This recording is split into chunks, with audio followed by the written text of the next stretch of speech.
قال الله تعالى في القرآن الكريم أعوذ بالله من الشيطان الرجيم وكنتم أزواجا ثلاثة وأصحاب الميمنة ما أصحاب الميمنة وأصحاب المشأمة ما أصحاب المشأمة والسابقون السابقون أولئك المقربون.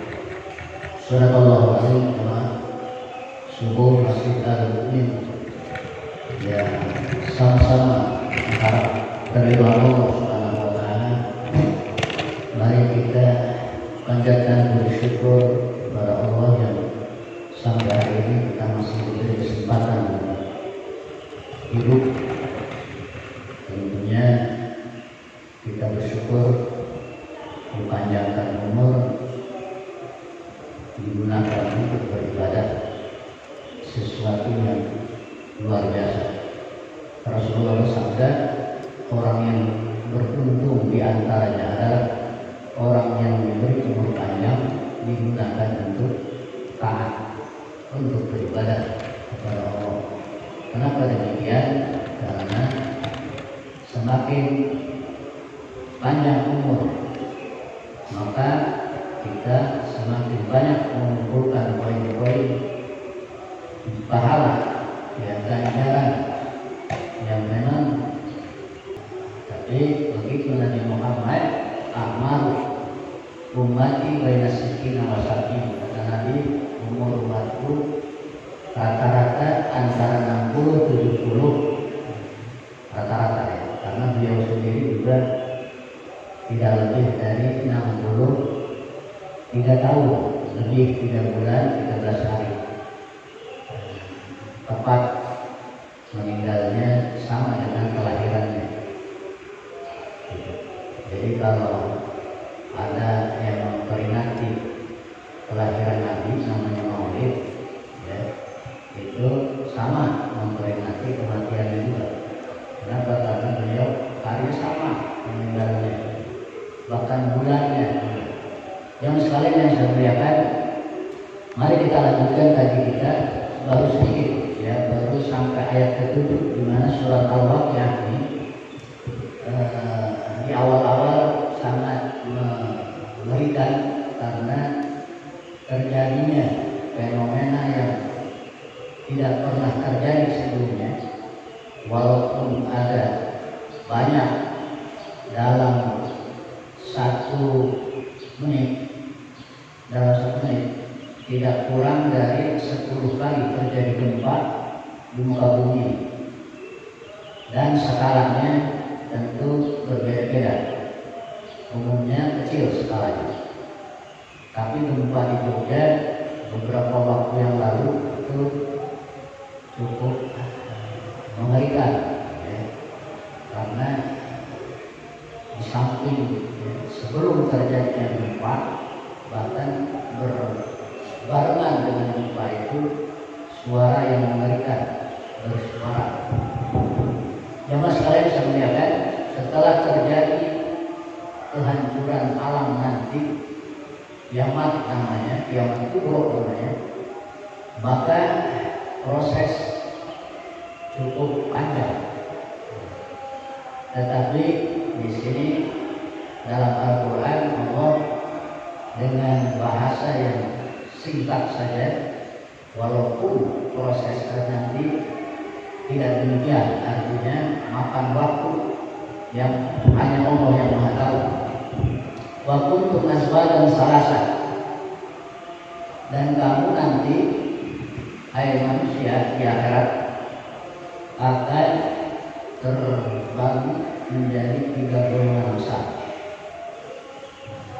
Pada hakikatnya 2 golongan saja manusia itu, sebab tempat yang disediakan oleh Allah hanya 2, kalau tidak surga, neraka. Walaupun ada penduduk sementara, penduduk sementara itu namanya ashabul a'raf, di mana mereka berada di antara surga dan neraka, di atas bukit,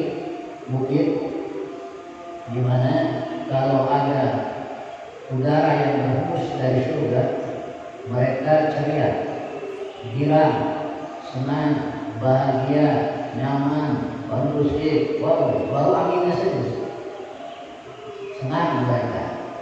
Bahkan mereka mengatakan udah kita kalau usah dipindahin di sini aja, enak. Baru kena udara surga, tiupan angin surga. Begitu hilang, datang tiupan yang lain dari bawah, yaitu hembusan neraka. Baru anginnya saja teriak dan menjerit kesakitan. Kami minta dipindahkan ke sini, gak apa-apa, masukkan ke neraka saja daripada di sini. Padahal dia tidak tahu neraka itu seperti apa. Itu baru kena udaranya saja. Ashabul a'raf, penduduk sementara. Penduduk sementara ini siapa?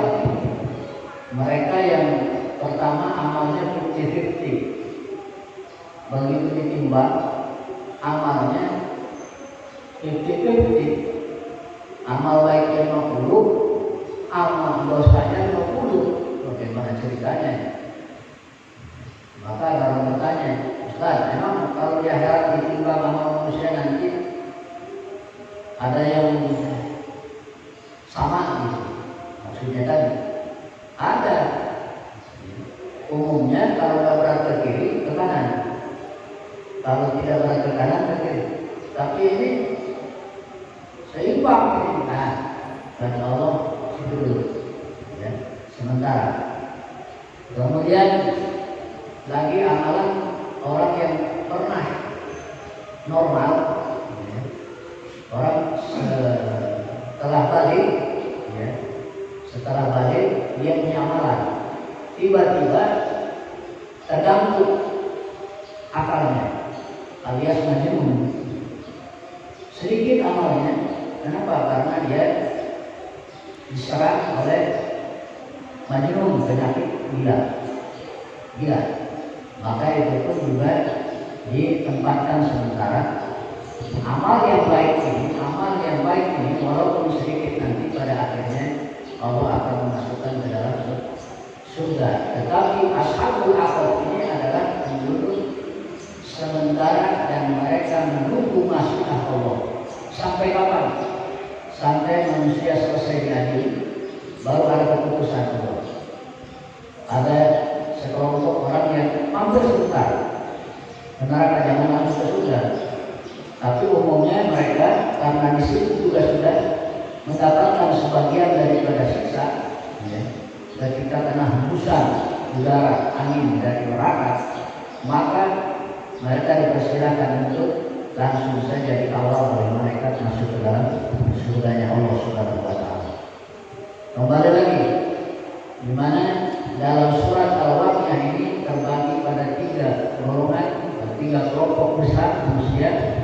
Yang pertama, ya, wa kuntum azwajan salasan wa ashabul maimanati ma ashabul maimanah. Golongan kanan, alangkah berbahagianya golongan kanan ini. Kemudian golongan kiri, alangkah celakanya, alangkah sengsara golongan kiri. Golongan yang ketiga as-sabiqun as-sabiqun, mereka golongan yang lebih dulu beriman. Golongan yang lebih dulu beriman.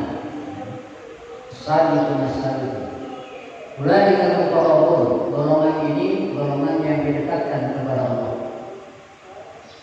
Otomatis kalau orang didekatkan kepada Allah, maka Allah melanjutkan firman-Nya di jannatin na'im. Mereka berada di dalam surga yang penuh dengan kenikmatan. Dzullatun minal awwalin wa qalilun minal akhirin. Jumlah mereka besar sekali. Golongan terdahulu as-sabiqun ini adalah golongan yang besar dari golongan generasi terdahulu. Perlu diingat bahwa para nabi itu jumlahnya ribuan, bukan ratusan. Dalam riwayat ada 124.000. Nah, kalau Rasul sepakat, ulama mengatakan 24 atau 25. Nabi Adam sendiri diperselisihkan pangkat kerasulannya. Dicari-cari di Quran, di hadis, pangkat atau gelar sebutan Rasul bagi Nabi Adam tidak ada di Quran maupun di hadis. Nabi Adam itu hanya Nabi, Nabiullah Adam.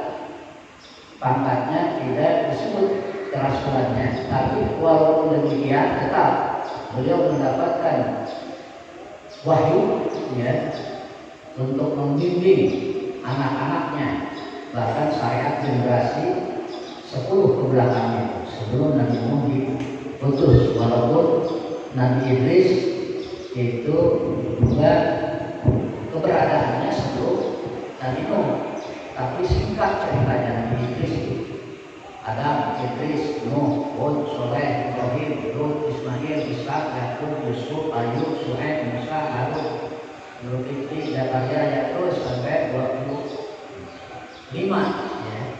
Dari Nabi Adam 25. Jangan sekalian bisa melihatkan nasib manusia nanti di akhirat ya kan, tadi terbagi kepada 3 golongan, apakah golongan kanan atau golongan kiri, atau masuk kepada as-sabiqun. Ini disebutkan qalil minal akhirin, sedikit untuk generasi kemudian, yang banyak generasi dulu. Ini sebagian mufassir mengatakan demikian. Pendapat yang kedua maksudnya adalah umat Nabi Muhammad yang di awal-awal. Sebab kata Nabi, khairul quruni qarni, tsumma alladziina yalunahum, tsumma alladziina yalunahum. Sebaik-baik generasi adalah generasiku. Siapa? Para sahabat. Tsumma alladziina yalunahum, tsumma alladziina yalunahum. Setelah generasi sahabat ada di belakang namanya tabi'in. Tabi'in habis, maka datanglah generasi berikutnya tabi'in. Sahabat, tabi'in, tabi'in.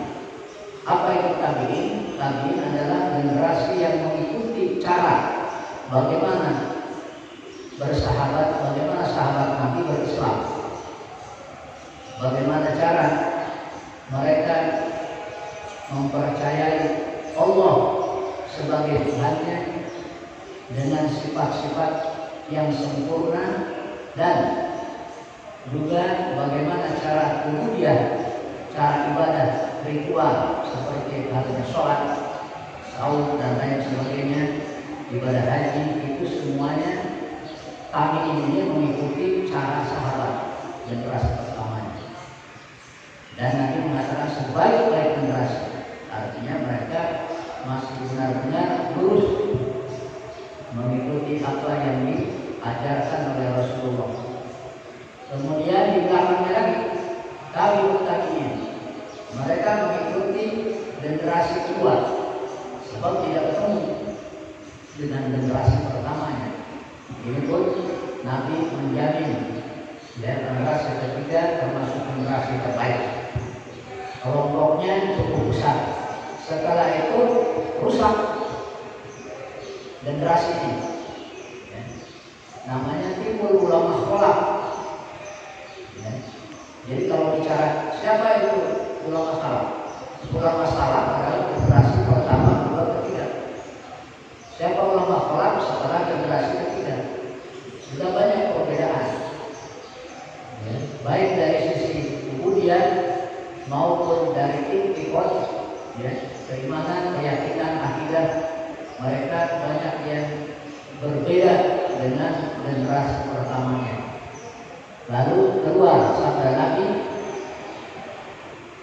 bahwa agama langit itu ada 3 yang populer. Satu, Yahudi berdasarkan Taurat kepada Nabi Musa, ini disebut agama samawi, agama langit.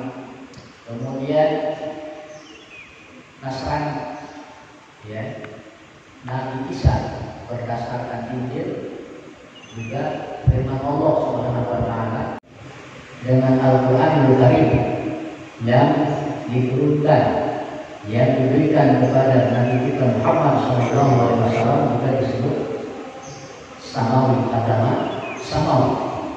3 agama ini Nabi bersabda Iftaraqatil yahudu ala sintaini ala ihda wasakina firqatan kulluh binari lawan, bahwa orang Yahudi itu akan terpecah belah dan sudah terpecah belah, jumlahnya 71 golongan, semua masuk neraka kecuali satu. Siapa yang satu golongan ini? Tentu saja orang-orang yang konsisten dengan Taurat, orang yang komitmen dengan Taurat, menjalankan isi Taurat, dan jumlahnya sedikit, tidak banyak. Kebanyakan mereka menentang, ya, menentang Nabi Musa, kemudian berubah-ubah kitab Taurat. Yang tadinya haram menjadi halal, yang tadinya halal dibikin remang-remang, dan seterusnya dan seterusnya. Ini Yahudi. Nasrani ternyata satu. Iftaraqatin nasara ala sintaini wa sab'ina firqatan kulluha finnar illa wahidah. Orang Nasrani akan terpecah belah menjadi 72 golongan, 71 masuk neraka, satu golongan selamat. Siapa mereka yang selamat? Hawariyun atau Hawariyin, murid-murid setia Nabi Isa, dan sedikit orang yang komitmen konsekuen dengan Injilnya. Ini disebutkan demikian. Waqtarafatil ummati ala salasa wasabina firqatan kulluha finnar illa wahidah. Umatku, ini umatku sekarang. Kata Nabi, umatku akan terpecah belah menjadi 73 golongan, semuanya nyemplung ke neraka. Hanya satu golongan saja yang selamat. Para sahabat merinding, ya Rasulullah, jangan-jangan, padahal masih di hadapan Nabi, tetap saking takutnya, ya Rasulullah, jangan-jangan kita ini termasuk golongan yang mana ini? Banyak, 73 golongan yang selamat satu coba. Yang 70 golongan ini diceburin ke neraka semuanya. Apa sebab? Dan mereka menyimpang dari tuntunan, baik dari sisi ideologi, akidah, ya, atau akhlak, atau bahkan mereka menyimpang dari tuntunan Al-Quran dan As-Sunnah. Coba nampak sekarang kita bisa lihat berapa jumlah ormas itu. Apa termasuk? Boleh jadi. Apa sekte-sekte yang lain? Sekte yang lain itu kan gak berketurunan. Ada sekte ini, ada Islam Hakikat, ada Islam Jamaah, ada Islam Murni, ada Islam Sejati, ada Islam Nusantara. Terakhir Islam Nusantara, nama itu siapa itu juga. Belum tentu yang selamat, ya. Coba silakan aja itu Islam itu. Ada puluhan sektor. Jadi kalau ditanya hari ini sudah mencapai ya 73 golongan. Kata teman saya kalau lebih nggak mungkin. Kalau lebih nggak mungkin, itu tidak termasuk, ya, tidak masuk nominasi. Karena Nabi sudah membatasi 73. Jawabannya, apakah sudah sampai jumlah 73? Mungkin sampai atau mungkin belum. Wallahu a'lam. Tapi sudah begitu banyak sektor-sektor, ya, dalam Islam ini ya semuanya ngaku benar, semuanya berdasarkan Quran Sunnah. Tapi dari sisi prakteknya kan banyak yang tidak berdasarkan hubungan Al-Quran dan As-Sunnah. Kita berlindung kepada Allah jangan sampai masuk ke salah satu golongan yang selamat, golongan yang selamat saja. Berusaha untuk mengikuti tuntunan Al-Quran dan As-Sunnah. Kalau kita baca, ada 5 orang ahli diminta pendapat, keluar 5 pendapat. Ada 10 ulama diminta fatwa, 10 keluar fatwa yang berbeda. Ini kan makanya baik talasa kemudian syai'in barutu di Allah wa Rasulih. kembalikan kepada Allah dan Rasulnya, kembalikan kepada Al-Quran dan Sunnah. Sederhana sholat itu, nggak macam-macam, nggak rumit-rumit, nggak harus lagi kitab menjelibat, kitab gundul, ya. Walaupun memang kerjaan saya baca kitab gundul itu, tapi untuk diajari sekarang habis waktu sebelum kita memahami Islam yang benar, habis waktunya buat belajar kitab gundul, kitab yang tidak ada baris-barisnya. Bukan rata-rata ya, memang karangan ulama ini, ulama itu, ulama ini, sehingga ditampilkan ke permukaan, akhirnya berbeda-beda pendapat. Enggak, sederhananya kerjakan sholat 5 waktu, baca Al-Fatihah, baca surat, benarkan ibadah ritual lainnya, wudhunya benerin, sholatnya benerin, sederhana saja. Belajar Al-Quran susah, belajar Al-Quran tidak ada yang susah, asalkan mau. Sebab pada di zaman Nabi juga sahabat-sahabat itu masuk Islam ada yang umur 50, 60, ya Rasulullah bagaimana saya? Udah, kata Nabi, belajar aja semampumu. Nabi tidak memaksa, bahkan Allah tidak memberatkan kepada hambanya, tetapi Allah hanya memberikan sesuatu pekerjaan itu sesuai dengan kemampuannya. Sama dalam ibadah, Bapak tidak sanggup berdiri, yang udah duduk aja apa sih? Memang tidak sah. Orang tak sanggup berdiri, nggak ada sesuatu. Duduk juga sakit, misalnya kemana? Sambil berbaring, ya berbaring. Coba, apa yang kurang dalam Islam? Begitu mudah, meriah, murah, meriah. Tapi jangan tawar lagi. Memang ada orang kampung tinggal sholat. Kita tanya, itu tadi nggak sholat? Karena ada aturannya, ada jamak kosong, ada jamak takbir, tinggal ini. Mau dikerjakan di waktu dohor atau ditarik ke asar boleh.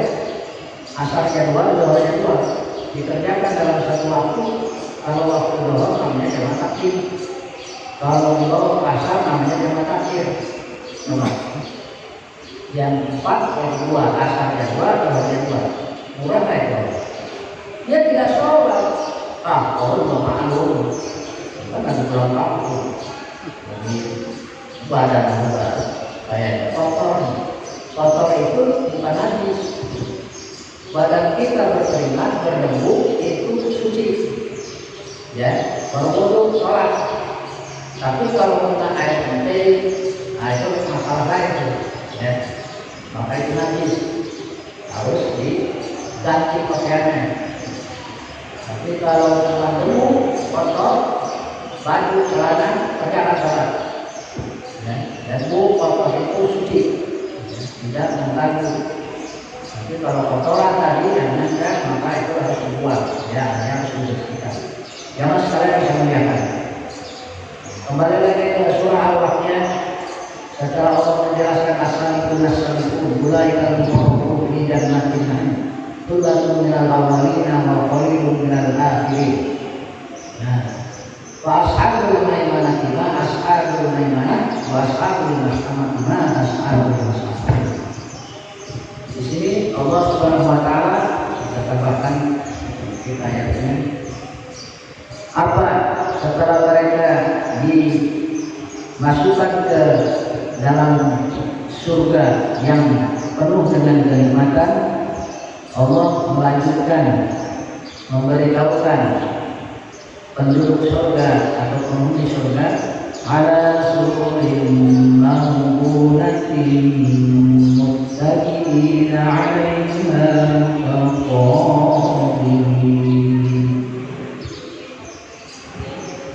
Mereka berada di atas dipan yang bertahtakan emas dan permata. Dipan itu apa ya, tempat duduk. Bahasanya kan sederhana, dipan. Ada yang mengartikan ya tempat duduk itu bisa kursi, ya, bisa juga bangku panjang, ya, seperti sofa juga. Di sini hanya menyebutkan tempat duduk berupa dipan, tetapi bukan sedipan-dipannya. Dipan ini bertahta emas dan permata. Di dunia sebagus-bagus seperti kaligrafi atau rotan. Di sini subhanallah di surga ini muttaqina 'alaiha mutaqabilin. Muttaqina ketika itu artinya berterakan atau berterakan. Berterakan itu buat nyender, ya, kakinya diangkat, kemudian sikunya nahan gitu, seperti orang santai duduk apa namanya berbaring antara terlentang dan duduk nyender setengah misalnya saya raja gitu. Ya, karena memang di surga itu lebih sofi deraja apa yang kita inginkan pelayan sudah siap melayani apa saja kebutuhan atau keinginan yang diinginkan oleh penduduk surga. Ini ayatnya. Yaqumu 'alaihim wildanun mukhalladun. Yaqumu 'alaihim wildanun mukhalladun. Anak-anak muda yang berkeliling melayani apa saja yang diminta atau yang dikehendaki oleh penduduk surga itu. Jadi wildan itu pelayan surga yang muda, tetap muda, tidak berbuat selamanya seperti itu. Sebagaimana juga kita kalau masuk surga, bahasanya kalau ya, kita ini pasti masuk surga ya. Kalau kita masuk surga, maka Nabi mengatakan penduduk surga itu salah tidak sana. Umurnya 33 tahun saja. Artinya gambaran usia di dunia 33 tahun itu kuat-kuatnya Pak. Ya, kurang dari itu tidak, lebih dari itu belum. 33 tahun itu adalah stamina yang prima. Begitu penduduk surga. Salah sana sampai Nabi bercanda pada nenek-nenek bertanya, ya Rasulullah, saya rajin puasa di satu Ramadan, puasa sunnah saya. Terus kalau malam saya tahajud dan saya terus baca akan berdoa, berzikir, baca Quran, apa saya masuk surga? Si nenek dari atas sampai surga. Nabi senyum, nek di surga nggak ada nenek di surga. Kesini itu berarti saya nggak masuk surga. Tidak ada. Gak ada orang tua di surga itu. Nangis pas janjinya, ya Allah, percuma untuk ibadah saya, percuma untuk baktian ketaatan saya. Berhenti nangisnya. Kalau apa yang dikatakan nenek itu benar, nenek nanti akan masuk surga. Tapi nanti kembali juga, nenek umur 33 tahun. Bukan kayak segini, sekarang dia kecewa, ya kan? Bergongkok. Wah, pokoknya kekurangannya banyak, ya. Kalau udah kakek nenek ini, Allah cabut satu-satu kenikmatannya. Sehingga tinggal sedikit. Apa yang nanti kalau benar nenek katakan masuk surga, nanti akan kembali muda lagi. Alhamdulillah, baru dia terhibur. Kirain apa yang dia tanyakan itu Rasulullah menjawab apa adanya. Tidak, Rasul hanya bercanda. Apa yang dilakukan oleh pelayan-pelayan muda yang tetap muda, mereka terus berkeliling bi'aqwami wa abani wa ka'sin min ma'in, dengan membawa gelas-gelas, cerek dan tempat minum lain. Kas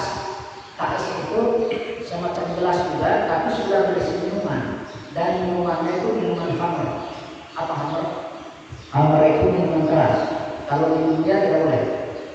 Allah melarang minuman keras jenis apapun, sedikit atau banyak tidak boleh. Ma'as karokasiruhu fakoriruhu haram. Apa yang banyaknya menyebabkan mabuk, sedikitnya pun tetap hukumnya haram. Tidak boleh. Gak apa-apa, satu gelas doang gak apa-apa, cuma setengah gelas saja gak apa-apa kali, gak mabuk. Itu hadisnya. Mabuk tidak mabuk, sedikit atau banyak tidak boleh, tetap haram. Di surga itu sungai Pak, sungai arak. Jadi di surat Muhammad ayat 15 tadi bisa dibuka Qurannya. Allah menciptakan beberapa jenis sungai di surga itu. Ada sungai biasa yang airnya jernih, tidak berubah, tidak pawai, dan ada sungai susu, ada sungai madu, boleh diminum, boleh buat mandi, steril, coba kerennya. Coba minumnya mandi madu atau mandi susu, habis sudah terbukti semua kan. Di sono sungai, kemudian sungai khamr, boleh diminum, boleh buat mandi. Lazat syar'i, lazat sekali diminum bagi orang-orang yang minum, tidak dilarang. Kita akan mendapatkan pelayanan-pelayanan ya, para penduduk surga itu tadi. Mereka diedarkan gelas-gelas, cerek dan juga kaas ya, tempat minuman yang sudah berisikan minuman keras atau khamr, tapi tidak disebutkan sini. La yusaddauna anha wa la dengan minum arak tadi, kaas yang tempatnya la yusaddauna, mereka tidak merasa pening, tidak merasa pusing ya, wala yunzifun, dan tidak juga mereka mabuk. Coba kalau minuman keras di dunia, apalagi kalau minuman keras dari Arab. Orang Arab itu yang minum terbuat dari perasan anggur, saripati, kurma, dan buah-buahan lainnya. Itu dipendam di dalam tanah berbulan-bulan, di dalam tong atau di tempat khusus, sampai nanti dia itu berfermentasi. Kalau model orang di luar Arab dan minum sedikit itu cara itu saking kerasnya, karena orang Arab biasa yang keras, makanya masalahnya walaupun teler karena kebanyakan minumnya. Itu pekerjaan orang-orang Arab dulu, kok apa namanya, peminum berat ya. Maka Al-Quran Allah menurunkan larangan dengan pelan-pelan. Arab baik manusia, jangan kamu minuman keras. Minuman keras itu adalah perbuatan setan dan dosa besar. Tidak langsung begitu, pelan-pelan, bahwa minuman keras itu ada manfaatnya bagi manusia, tetapi bahayanya lebih besar, dosanya lebih besar daripada manfaat yang timbul dari minuman keras itu sendiri.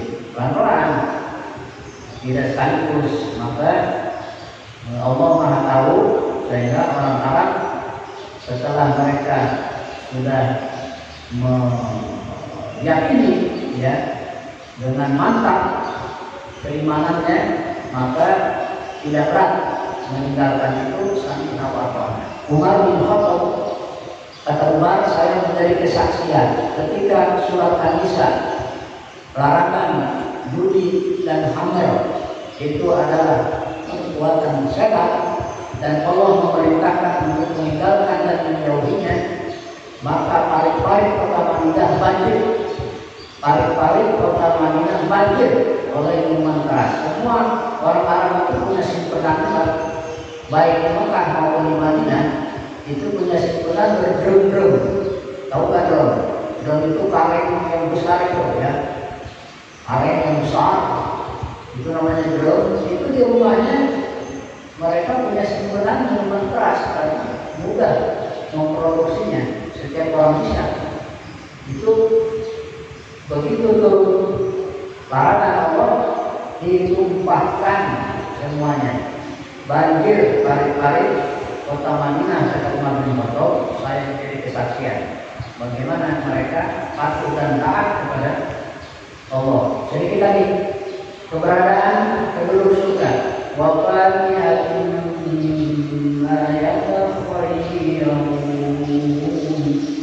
dan buah-buahan dan apa yang mereka pilih. Oh, buah-buah banyak disodorkan dalam sebuah tempat. Di sini macam-macam buah, buah delima, buah anggur, buah salak, buah durian, tidak ada dulunya. Kalau ada dulunya dari kota aja. Segala macam buah lengkap di situ dipilih, semua enak pilihan. Kemudian nanti kita akan bertemu dengan hati kasih waktu lama, hati orang menengah masih di surat ini. Banyak buah-buah di surga tidak terhalang untuk mengambilnya, sehingga nanti ngambilnya itu sambil bertelekan, sambil tiduran, itu nyamperin sendiri dahan buah yang ada. Pohon-pohon di surga itu dalam riwayat disebutkan dia terbalik, akarnya ke atas, daunnya ke bawah, sehingga orang tidak susah untuk memanjat, untuk pakai tangga misalnya, untuk pakai galah enggak, karena dekatnya cukup dekat. La makruhan wa la mamnu'ah, tidak ada kesulitan. Lain kan buah ibunya, buahnya setahun sekali, begitu panen. Kapan panen lagi? Ya kita nunggu tahun yang akan datang. Itu kalau berbuah, kalau tidak seperti itu dirinya. Apalagi satu lagi, walau lima yashahu, dan Allah menyiapkan daging burung yang empuk, yang enak. Dalam riwayat ketika orang itu santai, dia kerjanya di surga itu nyantai aja, jalan-jalan, represi, tidak ada pastinya. Sehingga dalam surat Yasin itu disebutkan bahwa inna ashabal jannati yawma fi syughulin fakihun. Sesungguhnya penduduk surga itu mereka disibukkan dengan kesenangan. Di dunia kalau kita sibuk walaupun senang capek. Coba, ini di bawah ada hajatannya, ya. Ya, seribu tapi hajat satu minggu ada yang punya hajat itu Pak, selesai hajatan tapi nggak capek. Padahal dia senang menerima tamu banyak. Alhamdulillah anaknya sudah punya jodoh, baru aja kabur nikah, senang. Tapi nanti capek setelah acara di surga tidak pernah. Walaupun orang lari-lari, walaupun orang sibuk dengan kesenangannya, bukan sibuk dengan pekerjaan, kan? Sibuk dengan kesenangan. Itu tidak pernah mengeluh, tidak pernah capek. Yang ada selalu nyaman, ya, selalu bahagia dan selalu tenang. Ini satu unit, ya. Nanti kita akan bertemu dengan ayat-ayat di surat-surat lain bagaimana indahnya surga, bagaimana bahagianya penduduk surga, itu dijelaskan banyak di dalam ayat-ayat Al-Quran. Demikian bagi kita subuh ini, mudah-mudahan menjadi spirit bagi kita semua untuk tetap terus kita lebih tekun dalam beribadah dan mengumpulkan poin-poin amal soleh, sehingga semakin banyak amal solehnya, semakin mewah tempatnya di surga, semakin bagus istananya di surga. Kemudian walaupun orang masuk surga bukan semata-mata amal, tapi karena rahmat Allah, tapi ternyata Allah sangat teliti. Semakin amal banyak, maka semakin indah, ya, istananya di surga. Demikian, subhanallahumma wa bihamdika asyhadu an la ilaha illa anta astaghfiruka wa atubu ilaik. Assalamualaikum warahmatullahi wabarakatuh. Waalaikumsalam warahmatullahi wabarakatuh.